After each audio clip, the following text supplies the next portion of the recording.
BJP పార్టీతో వైసీపీకి కానీ టీడీపీకి కానీ ఉన్న పొత్తుల వల్ల వారిని బానిసలుగా తయారయ్యి వారు చెప్పినలా చేస్తున్నారు తప్పితే రాష్ట్ర అభివృద్ధి చేయాలి అనే తెలుగుదేశం పార్టీకైనా అటు వైసీపీ పార్టీకైనా మన రాష్ట్రం విడిపోయే నాటికి కాంగ్రెస్ పార్టీ స్పెషల్ స్టేటస్ 5 సంవత్సరాలు ఇస్తామంటే లేదు బీజేపీ పార్టీ అయితే 10 సంవత్సరాలు ఇస్తుంది అన్నారు. బీజేపీ పార్టీ 10 సంవత్సరాలు ఇస్తుంది అని అదే నినాదంతో ఎలక్షన్లో కూడా పోయారు. ఆ రోజు చంద్రబాబు గారు చెప్పిన మాట 10 సంవత్సరాలు ప్రత్యేక హోదా సరిపోదు 15 సంవత్సరాలు ఇవ్వాలి అన్నారు. ప్రత్యేక హోదా కోసమే బీజేపీతో పొత్తు పెట్టుకుంటున్నాడు అన్నాడు. ఆఖరికి పొత్తు పెట్టుకున్నాడు, వాళ్ళు ఇచ్చిన మంత్రి పదవులన్నీ తీసుకున్నాడు.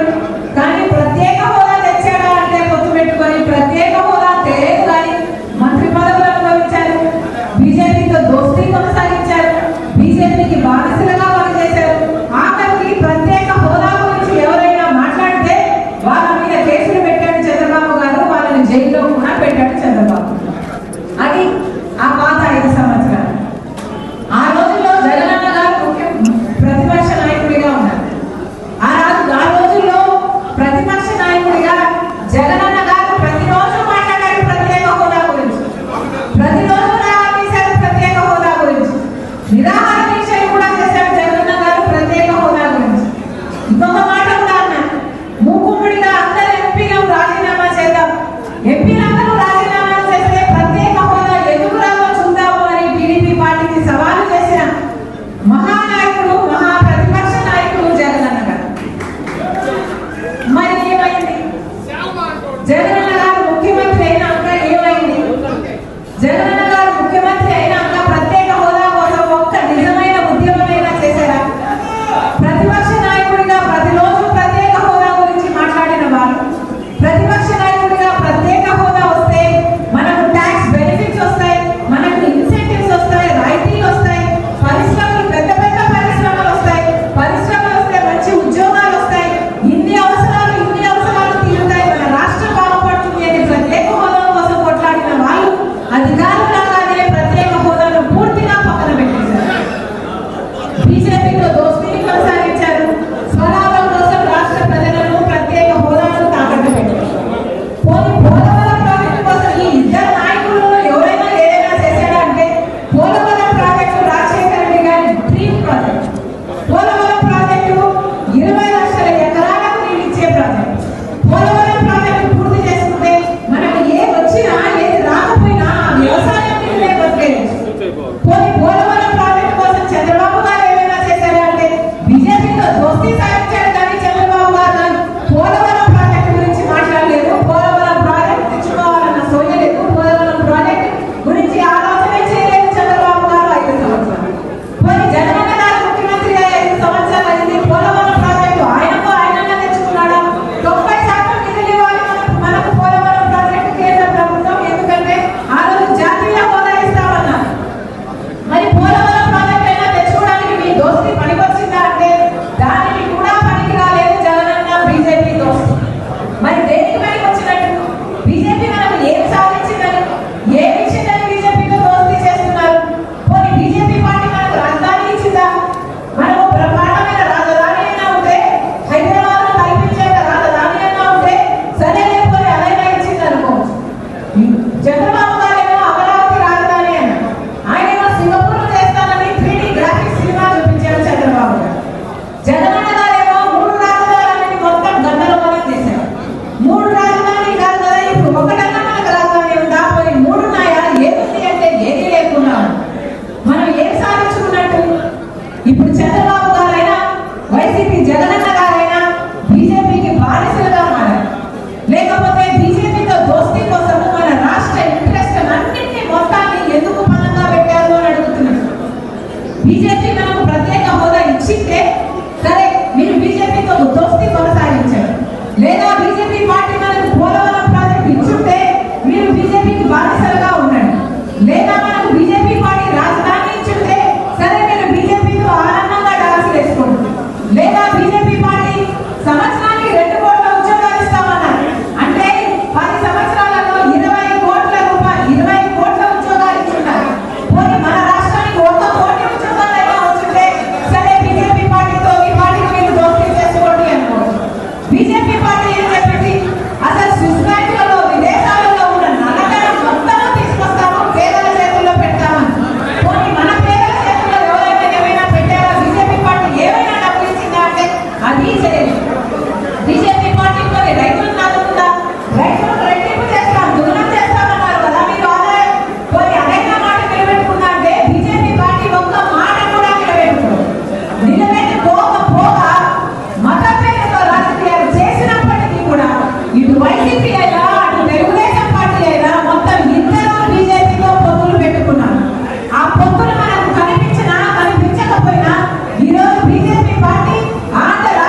ఈరోజు పొద్దున్నే ఒక ప్రాజెక్ట్, ఆ ప్రాజెక్ట్ కి కనీసం సంవత్సరానికి 2 కోట్లు, ఇంకో సంవత్సరం 4 కోట్లు పెడితే పూర్తి మరమ్మతులు అయిపోయింది. కానీ అవి ఏమీ చేయకపోతే ఆ గేట్లు విరిగిపోయి ఆ గేట్లు ఆ నీళ్ళలో తేలిపోతుంది. అది ఈనాటి పరిస్థితి. మరి ఎవరు గురించినట్టు ప్రత్యేక హోదా వచ్చింటే మన రాష్ట్రం ఎక్కడో ఉంది. ఇప్పుడు ఎన్నికలు వచ్చాయి. ఇప్పుడు కూడా మనకు ప్రత్యేక హోదా ముఖ్యం కాకపోతే ఇంకొక 5 ఏళ్ళు మళ్ళీ మన రాష్ట్రం ఇలాగే ఇబ్బందులు పడాల్సి ఉంటుంది. అందుకే చెప్తున్నా, ఇప్పుడు కనుక మనం మేలుకోకపోతే, ఇప్పుడు కనుక మనం పని చేయకపోతే, ఇప్పుడు మళ్ళీ మన జీవితాలను మన తలరాతలను మార్చే విధంగా మనం నిర్ణయాలు తీసుకోకపోతే చరిత్రహీనులుగా మిగిలిపోతాం. అందుకే చెప్తున్నా, అందరం ఒక నిర్ణయం తీసుకోవాల్సిన అవసరం ఉంది. ఈరోజు రాజశేఖర రెడ్డి బిడ్డ ఆంధ్రప్రదేశ్ లో రాజకీయాలు చేస్తుంది అంటే ఎందుకు చేస్తుంది? ఎందుకంటే ఇది నా పుట్టిల్లు కాబట్టి, ఎందుకంటే ఇక్కడ రాజశేఖర రెడ్డి గారి బిడ్డగా నాకు ఒక బాధ్యత ఉంది, ఒక భారం ఉంది కాబట్టి, ఎందుకంటే ఇక్కడ ప్రత్యేక హోదా రాలేదు, పోలవరం రాలేదు, రాజధాని రాలేదు. ఇక్కడ ప్రజల జీవితాలు అట్టడి నుంచి ఇంకా కిందికే పోతున్నాయి తప్ప అసలు ఆశే కనిపించకుండా పోయింది కాదు. ఈ పరిస్థితులు మారాలి అంటే కాంగ్రెస్ పార్టీ అధికారులే కావాలి. రాజశేఖర రెడ్డి గారి కాంగ్రెస్ పార్టీ ఇలాంటి రీజనల్ పార్టీలకు ఓట్లేస్తే ఈ ఎంతలా మారి బీజేపీకి గులాంగిరి, బీజేపీకి బానిసలయ్యారు. రాష్ట్ర ప్రజలను కూడా బానిసలు చేయాలని చూస్తున్నారు తప్పితే ప్రత్యేక హోదా కోసం ఒక్క నిజమైన పోరాటమైనా చేశారా? రాహుల్ గాంధీ గారు చెప్పారు, నేను ప్రధానమంత్రి అయిన రోజున మొట్టమొదటి సంతకం ఆంధ్రప్రదేశ్ కు చెందిన ప్రత్యేక హోదా మనకు ప్రత్యేక హోదా కావాలి అంటే కాంగ్రెస్ పార్టీ అధికారంలోకి రావాలి. మనకు పోలవరం ప్రాజెక్ట్ కావాలి అంటే కాంగ్రెస్ పార్టీ అధికారంలోకి రావాలి. మనకు విశాఖ స్టీల్ నిలబడాలి అంటే కాంగ్రెస్ పార్టీ అధికారంలోకి రావాలి.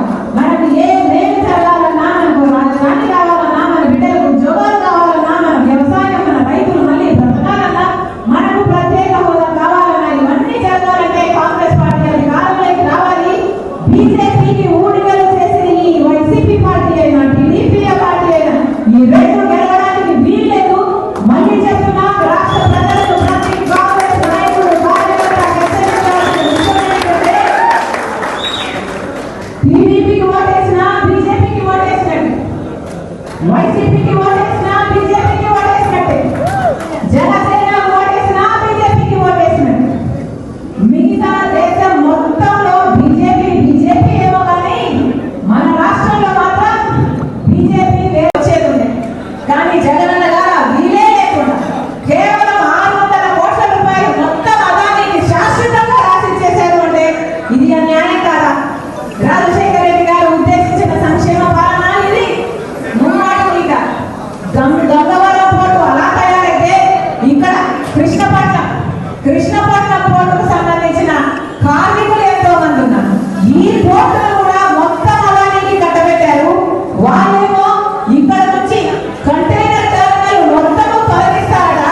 ఇది మొత్తం బల్క్ కార్గోగా చేస్తారట. ఆ ప్రమాదం ఉంది. అదే కనుక జరిగితే 10,000 కుటుంబాలు రోడ్డున పడతాయి అని ఇలా ఆవేదన. ఇది ఎక్కడి న్యాయం? ఇది ఎక్కడి న్యాయం? వాళ్ళు స్థానికులు, ఇక్కడ ఉద్యోగాలు చేసుకుంటున్నారు, ఇక్కడ బ్రతుకుతున్నారు. కృష్ణపట్నం పోర్టు మీద వాళ్ళు, వాళ్ళ తల్లిదండ్రులు అందరూ బ్రతికిన వాళ్ళు. దాని మీద మీరు అదాన్ని ఇస్తే వాళ్ళేమో ఇష్టానుసారంగా నిర్ణయాలు తీసుకుంటుంటే, వాళ్ళు మిగతా పోర్టును డెవలప్ చేసుకోవడానికి ఈ పోర్టులో ఉన్న కంటైనర్ టెర్మినల్ తగ్గించి దీన్ని బల్క్ కార్గోగా చేస్తే పాపం ఇంతమంది ఉద్యోగాలు పోతాయి. మాకు ఈ రోజు కనీసం మొత్తుకుంటున్నారే, ప్రభుత్వానికి వీళ్ళకి బదిలీ చేయాల్సిన సమాధానం చెప్పాల్సిన అవసరం లేదా? మరి ఏం సమాధానం చెప్తున్నారు? కనీసం మినిస్టర్ దగ్గరికి పోతే కనీసం పథకం కూడా పలకటం లేదా? మరి 10,000 మంది జీవితాలతో ఆడుకున్నట్టు కదా? ఇలా కృష్ణపట్నం పోటైనా, గంగవరం పోటైనా ఇలా ఏకంగా అదాని లాంటి వాళ్ళని చేసుకుంటూ పోతే మన రాష్ట్రం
కాంగ్రెస్ పార్టీ అనేది వైఎస్ఆర్ ఆశయ సాధన కోసం పెట్టిన పార్టీ.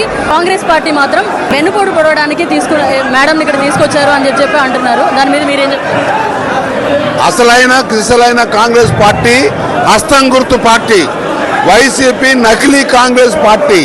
ఎందుకంటే వైఎస్ఆర్ పార్టీలో వైఎస్ఆర్ లేదు, వైఎస్ఆర్ కాంగ్రెస్ పార్టీలో కాంగ్రెస్ కూడా లేదు. అన్ని అరువు తెచ్చుకున్నవి.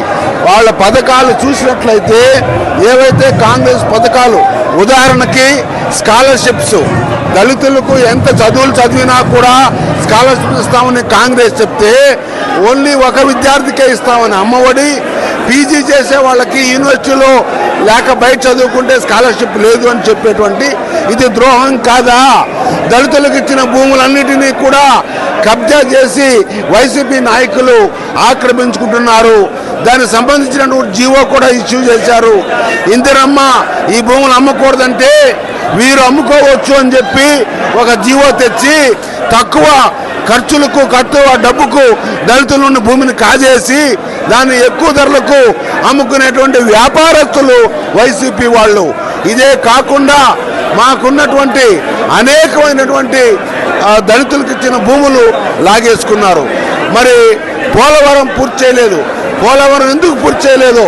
అమ్మా 10 ఏళ్ళు బీజేపీలో అధికారంలో ఉంది, 5 ఏళ్ళు తెలుగుదేశం ఉన్నారు, 5 ఏళ్ళు వైసీపీ ఉన్నారు. ముగ్గురు కలిసి కాంగ్రెస్కు చెప్పాలి, కాంగ్రెస్ ఏదో తప్పు చేసిందని. మాకు 10 ఏళ్ళు శిక్ష విధించారు ప్రజలు, మేము శిక్ష అనుభవించాము. అందరూ అడిగినప్పుడే విభజన చేశాము. విభజన చేస్తూ అనివార్యమైనప్పుడు విభజన చట్టంలో అనేక అంశాలు పెట్టాం. అనేక అంశాలతో పాటు ప్రత్యేక హోదా ఇస్తామని చెప్పాం. వీరు విభజన చట్టంలో ఉన్న అంశాలు కూడా అమలు చేయలేదు, ప్రత్యేక హోదా తీసుకురాలేదు. విశాఖపట్నం స్టీల్ ప్లాంట్ ఎంతో కష్టపడి నిర్మించుకుంటే దాన్ని దాన్ని అమ్మాలనుకుని వీరు కుట్ర పన్నారు. ఇవన్నీ కూడా అవి కాకుండా షర్మిలమ్మ గారు చెప్పినటువంటి విషయాలు జోడిస్తే మొత్తం మీద ఈ నకిలీ కాంగ్రెస్ వల్ల ఉపయోగం లేదు. అందరూ కూడా కాంగ్రెస్ గూటికి రండి అని పిలిపిస్తున్నాం. ఎవరైతే కాంగ్రెస్ పార్టీలో ఉండి అనేక పదవులను అనుభవించి ప్రజాదరణ పొంది గౌరవం పొందారో వారు వేరే చోటకు వెళ్ళిన వాళ్ళు మీకు అగౌరవంగా ఉంటే దయచేసి మరలా కాంగ్రెస్ పార్టీకి రండి అని ఆహ్వానిస్తున్నాం. సిసలైన కాంగ్రెస్ పార్టీ చెప్పింది చేసేది ఈ కాంగ్రెస్ పార్టీ. ఆంధ్రప్రదేశ్ రాష్ట్రంలో కాంగ్రెస్ పార్టీకి ఓటు కాదు కదా సీటు. ఆంధ్రప్రదేశ్ రాష్ట్రంలో కాంగ్రెస్ పార్టీకి 1% కూడా సీటు కాదు కదా ఓటు కూడా లేదు అంటున్నారు. దాని మీద మీరేం మాట్లాడతారు? అమ్మా, ఇప్పుడు గత నెల నుండి మేము మొదలుపెట్టినటువంటి ప్రచారంతో పాటు షర్మిల గారు అధ్యక్షురాలుగా చేరిన వెంటనే మరి మా శ్రేణుల్లో నూతన ఉత్సాహం వచ్చింది. మేము చెప్పేవన్నీ నిజాలమ్మా. పక్క రాష్ట్రంలో నుంచి వచ్చిన షర్మిల గారు ఎవరు కూడా కాంగ్రెస్ పార్టీని గెలిపించలేరు అంటున్నారు. దానికి మీరేం చెప్తారు? రోజు పరిస్థితి ఎట్లుందంటే ఎన్నో సంవత్సరాలుగా కాంగ్రెస్ ప్రభుత్వం రావాలనేసి మేము ఎంతో ఉత్సాహం నుంచి ఈరోజు సూలూరుపేట నియోజక ఇన్ఛార్జి నేను ఈరోజు దేనికి వచ్చానంటే ఆమెతో మాట్లాడి మా బాధలు మా సమస్యలు అన్నీ చెప్పుకుందామని వచ్చాను. కానీ మాకు ఆ టైం కుదరలేదు. రేపు మళ్ళా తిరుపతికి వెళ్తున్నాను. మేడం కూడా తిరుపతికి వస్తుంది. ఖచ్చితంగా తిరుపతిలో మాట్లాడి మా సమస్యలన్నీ వాళ్ళకి చెప్పుకొని ఆమెకే బాధ్యత అప్పగించి సూలూరుపేట నియోజకవర్గాన్ని 6 మండలాన్ని బలోపేతానం చేసేదానికి కాంగ్రెస్ ప్రభుత్వం మళ్ళా రావాలని కోరుకుంటూ కాంగ్రెస్ ప్రభుత్వం వస్తేనే మన రాష్ట్రం అభివృద్ధి ఖచ్చితంగా అవుతుంది. అదీ కాకుండా మన రాష్ట్రం మన దేశం స్వచ్ఛంగా పాత రోజులకు రావాలంటే రాహుల్ గాంధీ మళ్ళా ప్రధాని కావాలి. ఆయన ఆ స్థానంలో కూర్చుంటేనే మనకంతా భవిష్యత్తు. కాంగ్రెస్ పార్టీ లేకపోతే మనకు భవిష్యత్తు లేదు. ఇంకోటి ఎవరంటే ఈ తెలుగుదేశం కానీ, ఈ వైసీపీ కానీ, ఈ బీజేపీ కానీ ఈ వచ్చి 20 సంవత్సరాలు మనం వెనకలాగేసాయి. ఈ 20 సంవత్సరాలు మళ్ళా కలిసి రావాలంటే మనకు ప్రత్యేక హోదా వస్తేనే మళ్ళా మనకు ఆ రోజులు వస్తాయి, లేదంటే రావు. ఇది ఈరోజు పరిస్థితి. 5 కోట్ల మంది జనాభాని మోసం చేసింది కాంగ్రెస్ పార్టీ. కాంగ్రెస్ పార్టీ అనేది అసలు ఉండకూడదు అని మాట్లాడుతున్నారు. వాళ్ళకి మీరు ఏం చెప్తారు? 5 కోట్ల మంది జనాభాని కాదు మేడం, ఎన్నో కోట్ల మంది 2 రాష్ట్రాలు ఒకటి ఉన్నప్పుడు పక్క రాష్ట్రం అయిన తెలంగాణ సర్వనాశనంగా యువతులు వాళ్ళ ఇండ్లు వాళ్ళ కొంపలు అన్ని తగలబెట్టుకొని వాళ్ళు రోడ్ల మీద పెట్రోల్ పోసుకొని కృష్ణాలు పోసుకొని సస్తుంటే అది చూడలేక సోనియా గాంధీ గారు మనసు చెదిరి కొన్ని పనులు చేసి ఉండొచ్చు, మన రాష్ట్రాన్ని వర్గీకరణ చేసి ఉండొచ్చు. కానీ ఆ రోజు ఒక పక్క శ్రీకృష్ణ కమిటీ చేసింది, ఒక పక్క అజయ్ని పంపించింది, అన్ని ప్రయోజనాలు చేశారు. వాళ్ళు చేయకుండా ఏమీ వదిలిపెట్టలేదు. కానీ పరిస్థితి ఏంటంటే అనుకూలించలేదు. అలాంటప్పుడు చేయాల్సింది తప్పకుండా జరిగింది. ఎందుకంటే ఎంతోమంది యువకులు చనిపోయారు కాబట్టి ఆమె కూడా ఆ నిర్ణయం తీసుకుంది. దాంట్లో తప్పంటూ ఏమీ లేదు. ప్రత్యేక అలా ఎత్తుకుంటే ఫస్ట్ తెలుగుదేశం వాళ్ళు లెటర్ ఇచ్చారు, బీజేపీ వాళ్ళు లెటర్ ఇచ్చారు, సిపిఎం వాళ్ళు లెటర్ ఇచ్చారు, ప్రతి ఒక్క పార్టీ వాళ్ళు లెటర్ ఇచ్చిన వాళ్ళే. కాంగ్రెస్ పార్టీ పాండవుల వైపు ఉన్నారు, జగనన్న గారేమో కౌరవుల వైపు ఉన్నారు. రాష్ట్రానికి ఎవరు హాని చేస్తున్నారో బీజేపీ తరఫున జగనన్న గారు ఉన్నారు, రాష్ట్రానికి మేలు చేద్దాం అనుకున్న కాంగ్రెస్ పార్టీ తరఫున షర్మిలమ్మ గారు ఉన్నారు.